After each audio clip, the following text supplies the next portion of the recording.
বিসমিল্লাহির রহমানির রহিম। আসসালামু আলাইকুম। ইতালিতে সমুদ্রের পাড়ে এই যে সমুদ্রের পাড়ে শত শত মানুষ। এখন হলো মাছের সিজন চলতেছে। যাই হোক, আমি মাছ দেখানোর জন্য না, এই যে সুন্দর ঘুড়িগুলো দেখানোর জন্য ভিডিওটা করছি। কত রকমের ডিজাইনের ঘুড়িগুলো দেখছেন। এই যে এক অক্টোপাস, তারপরে সামুদ্রিক কচ্ছপ, তারপর ওই যে পানপাতা মাছ বলি আমরা বাংলা ভাষায়। যাই হোক, অনেক অনেক কিছু বলে ওইটা। এই যে এটা তিমি মাছের আকৃতি হাঙ্গর।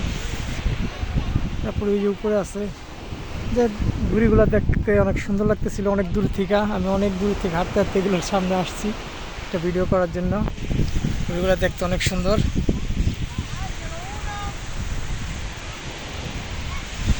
আরও অনেক আছে, এই যে ছোট ছোট অনেক ঘুড়ি উঠতেছে। যাই হোক, দৃশ্যটা অনেক সুন্দর লাগে, ভালো লাগে, এই জন্য আপনাদের সাথে শেয়ার করলাম। ভালো থাকবেন সবাই। আসসালামু আলাইকুম।